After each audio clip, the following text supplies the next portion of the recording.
It was supposed to be the perfect family vacation: sun, sand, and time spent together. But everything changed in an instant. One moment, my dad was laughing with us by the beach, and the next, he collapsed without warning. I watched in shock as he fell to the ground, unconscious. My heart stopped. I had no idea what to do. Panic set in, and all I could think was, what now?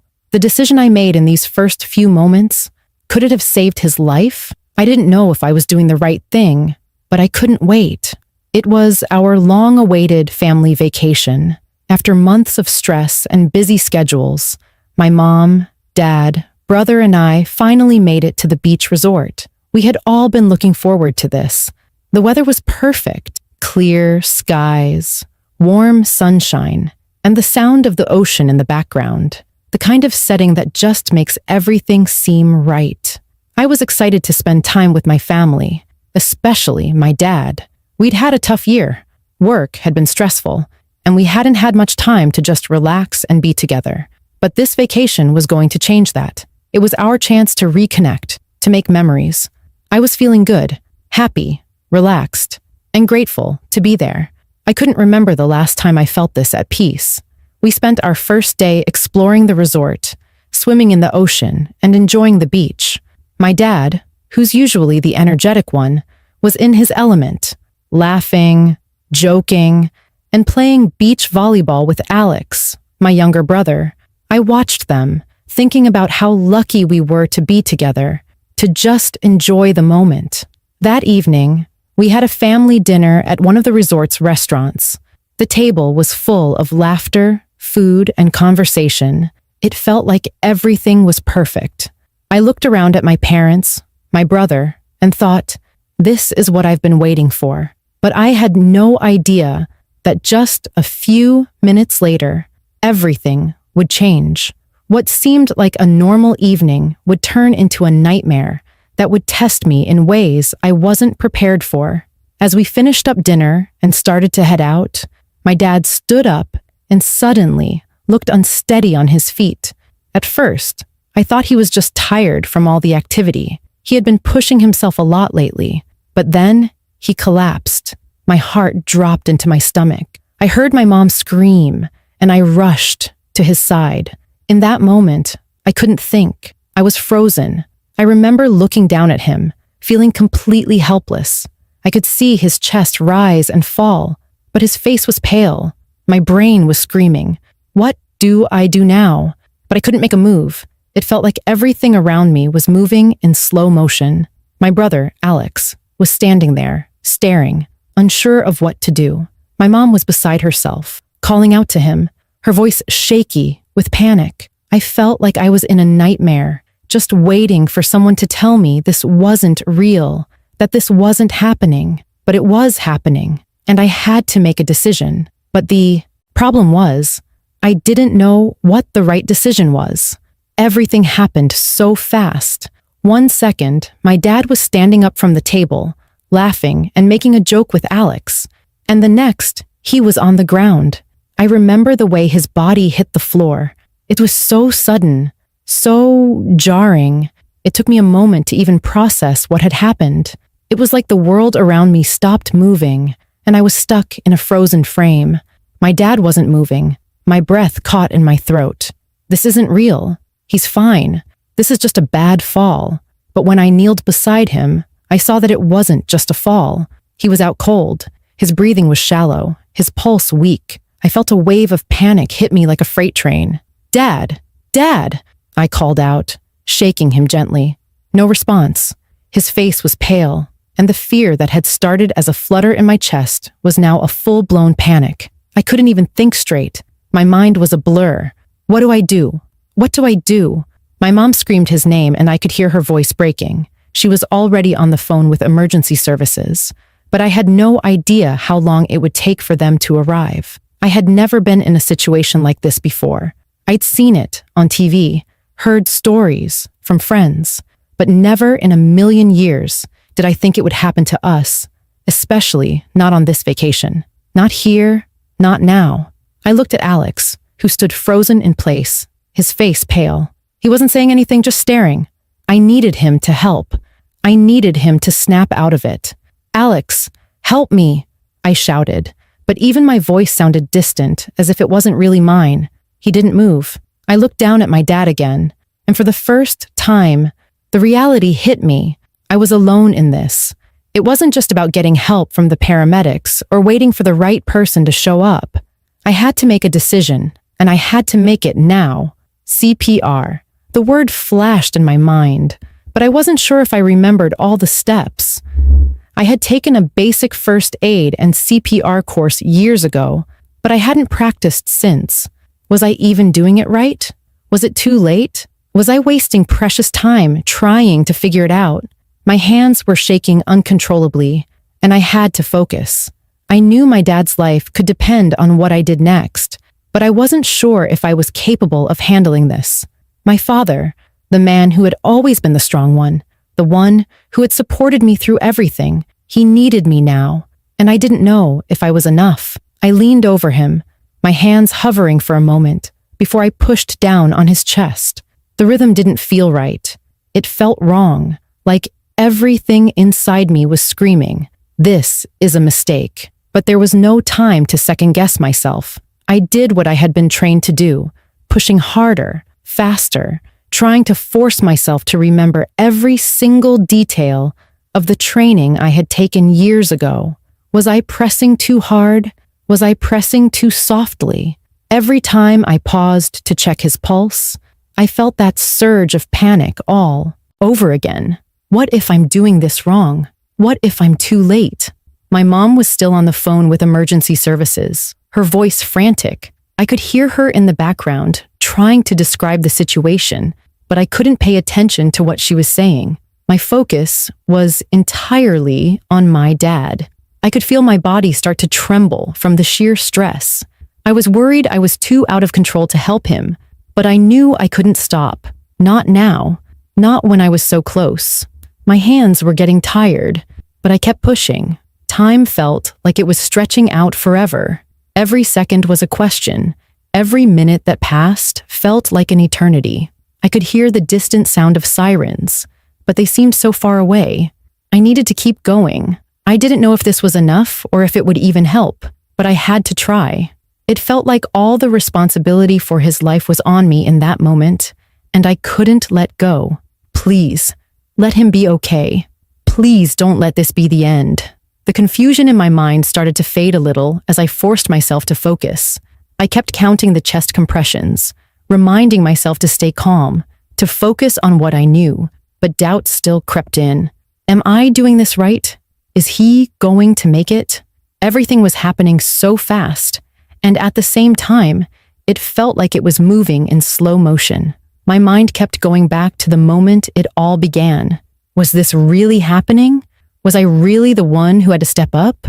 My dad, always the protector, the one who had guided me through everything, was now depending on me. I just hoped that what I was doing would be enough, that my decision to act quickly wouldn't be the wrong one.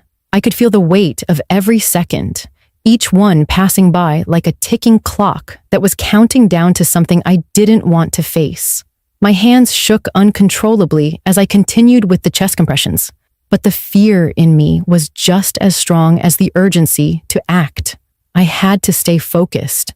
There was no time to hesitate, no time to second-guess myself, but the fear that crept up inside me wouldn't go away.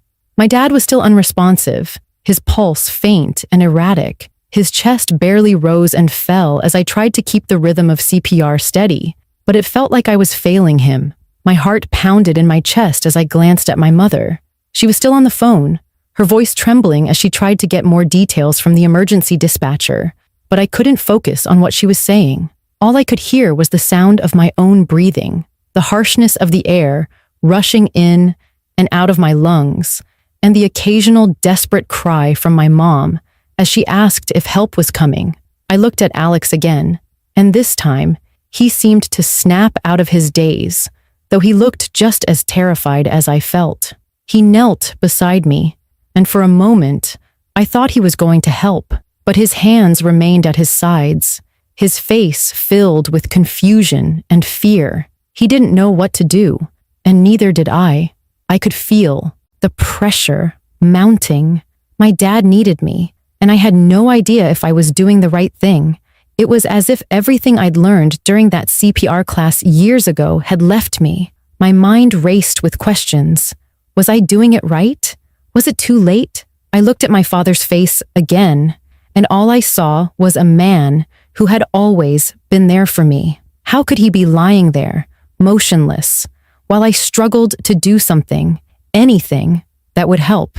I took a deep breath, trying to steady myself. There was no choice now, no time for uncertainty. I had to keep going, no matter what.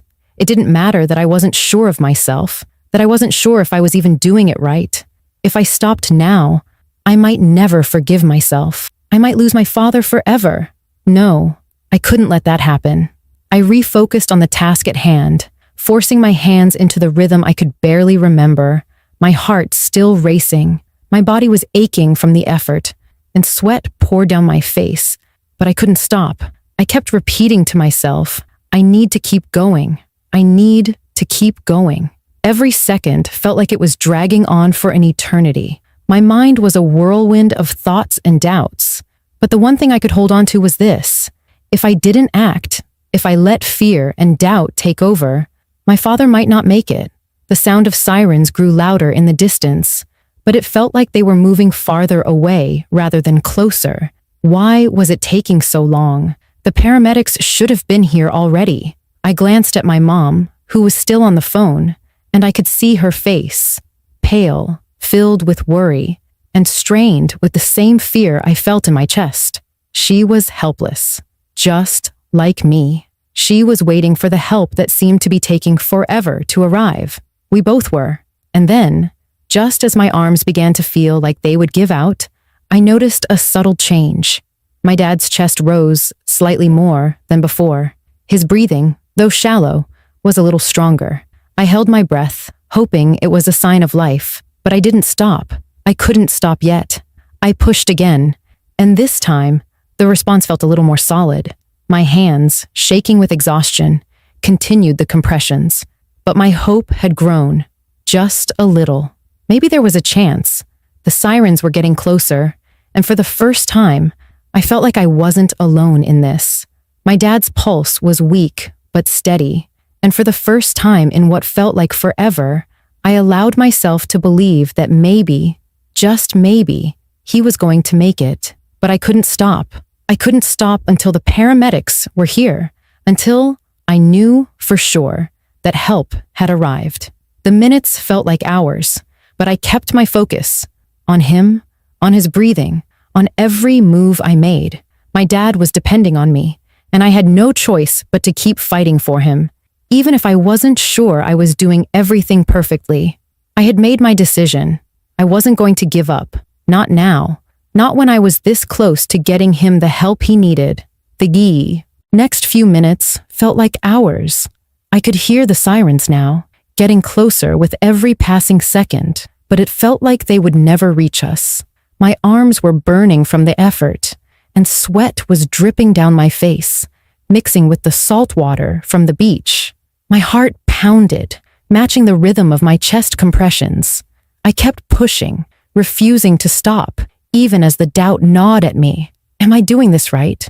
Is it too late? The questions looped endlessly in my mind, but I couldn't afford to listen to them. My dad's life was on the line, and I couldn't let him slip away now. For a brief moment, I thought I saw a flicker of movement in his chest, a sign that maybe, just maybe, he was still hanging on. My breath caught in my throat, but I didn't slow down. I couldn't. This was it. The make or break moment. My dad had always been there for me. He had been the one who taught me how to be strong, how to take charge. But now, I had to be the one who saved him. Every ounce of fear and uncertainty I had felt up until that moment started to fade, replaced by an overwhelming sense of responsibility. It didn't matter that I wasn't fully sure I was doing it perfectly. I just had to do it. Then I heard the sound of footsteps rushing towards us. The paramedics had finally arrived, their presence breaking through the chaotic blur in my mind. I didn't stop. I couldn't. I had to keep going, even though I felt physically drained, like I might collapse myself. The paramedics kneeled down beside us, and I felt a rush of relief mixed with exhaustion. I was shaking, my body begging for rest, but I couldn't stop now. One of the paramedics gently took my place, pushing me aside just as they began to assess my dad's condition.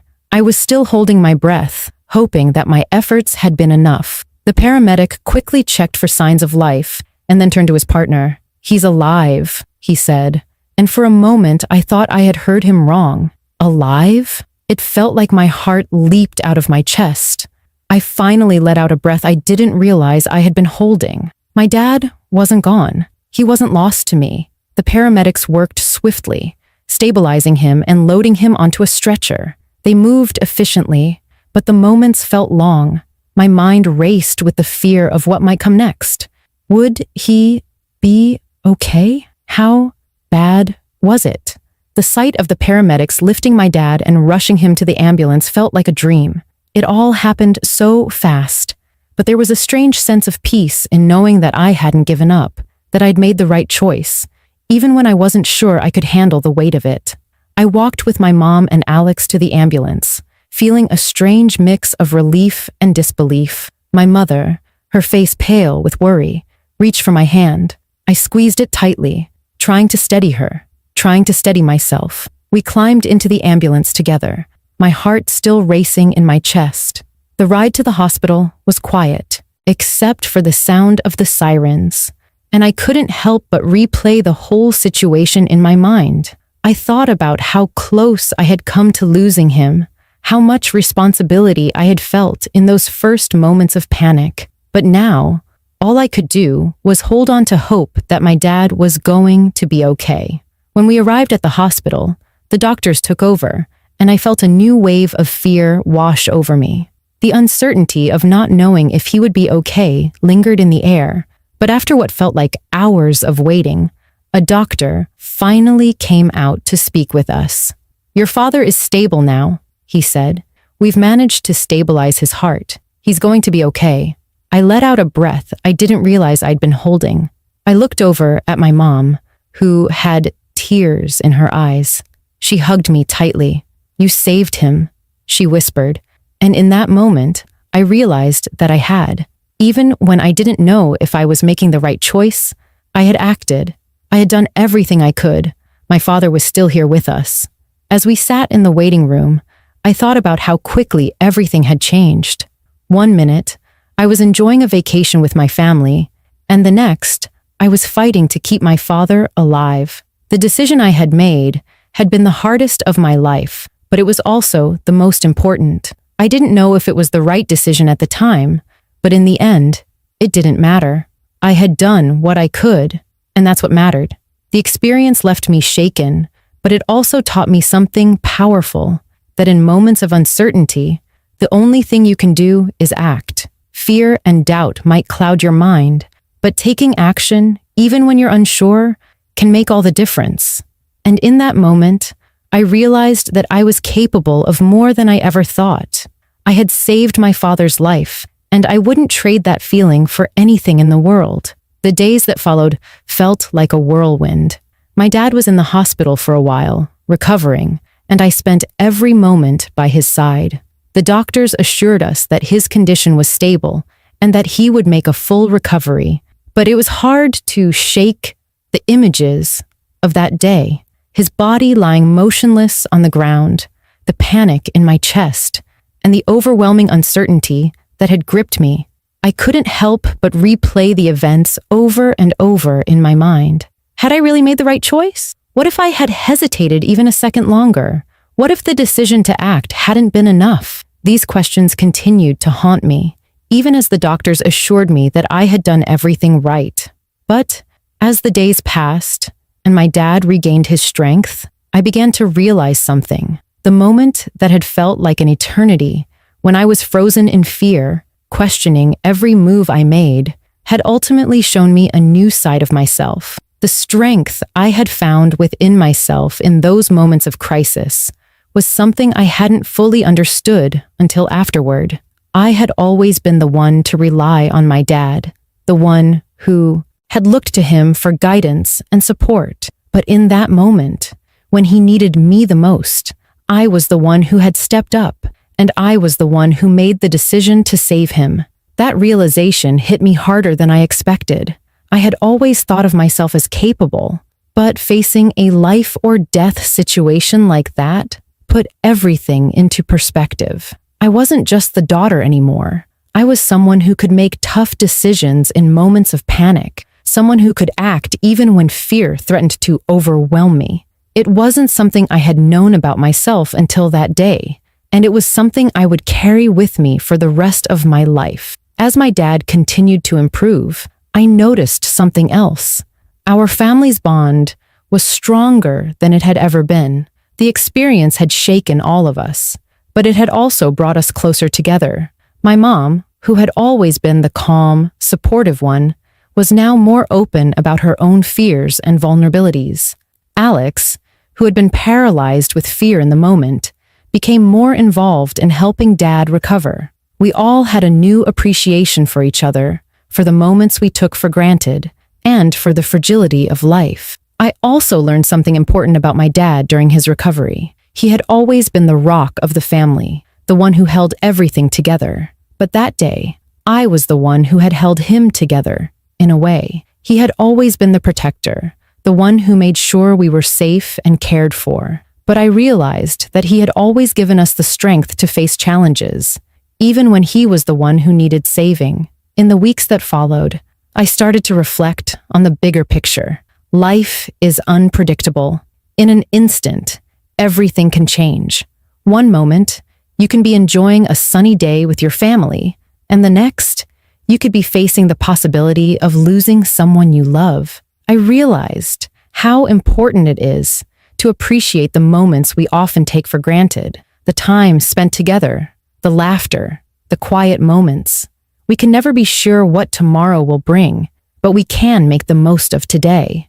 Looking back, I also realized that the moment I feared most, the moment of uncertainty, when I didn't know what was happening or if I was doing the right thing, was the moment that taught me the most.